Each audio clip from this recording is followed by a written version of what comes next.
Ингээд ихний мэдээ бүх нийтийн амралт бямб ням гарах тохиолдол лавг пүрэв гарагт шилжүүлдэг байх хуулийн цэцлийг Улсын хурлын гишүүн уянга санаачилж Улсын хурлын төрийн байгуулалтын 1000 орогоор анхны хилцүүлэг хийж дэмжлээ.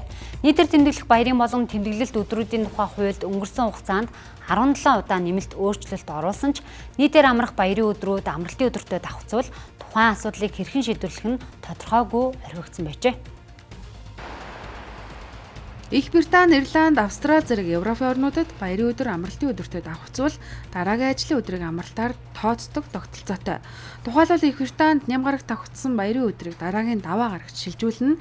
Ирландад нэрлсэн баярын өдөр амралтын өдөртөө давхцуул ажилд нь дараагийн ажлын өдөр амарна.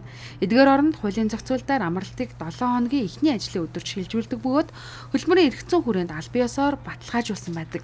Харин Солонгос, Хятад, Япон зэрэг Азийн улсуудад баярын өдрийг шилжүүлэн тэмдэглэх мөн л уян хатан зохицуулалттай. Тухайлбал бүгд найрамдах Солонгос улсад 2022 оноос эхлэн баярын өдөр амралтын өдөртөө давхцуул автоматар амралтын өдөр шилждэг.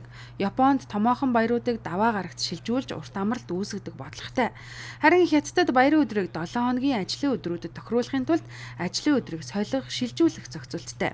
Эдгээр жишгээс харахад баярын өдрийг шилжүүлэх зохицуулалт олон улсын түвшинд түгээмэл бөгөөд ажиллах эрхийг хамгаалж эдийн засгийн үр ашгийг тооцсон шийдэл гэж үздэг байна. Монгол үндэстнийхээ уламжлалыг хүндэтгээд яг энэ хоёр гол баяраа цагаан сар болон наадам энэ хоёр баяртай холбогдуулаад хэрвээ амралтын өдөр дамнах юм бол тэр зохицуултыг энэ хуульд буцаж тусгах гэсэн санал бол орж ирсэн. Тэгээд яг энэ засгийн газрын саналаар томьёолоод оруулж ирж байгаа юм. За том аж ахуй нэгжүүд бол мэдээж энийг шингээгээд явчихна, ямар ч асуудалгүй.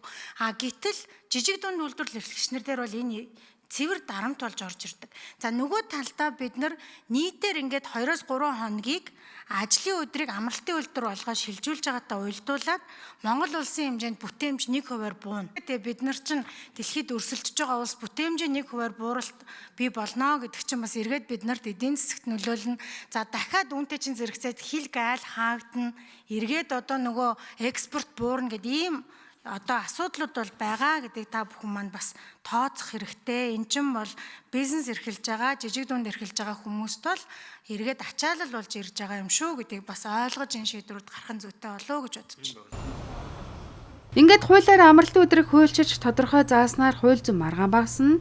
Ажил олгогч ажилтан хоёрын хооронд үйл ойлголцол гарахгүй, засгийн газрын шийдвэр бүртгэлтэй ойлгомжтой болно. Эрхцэн хувьд ямар нэгэн зөрчил үүсэхгүй бөгөөд олон улсын түгээмэл практиктай нийцэж ирэх юм а.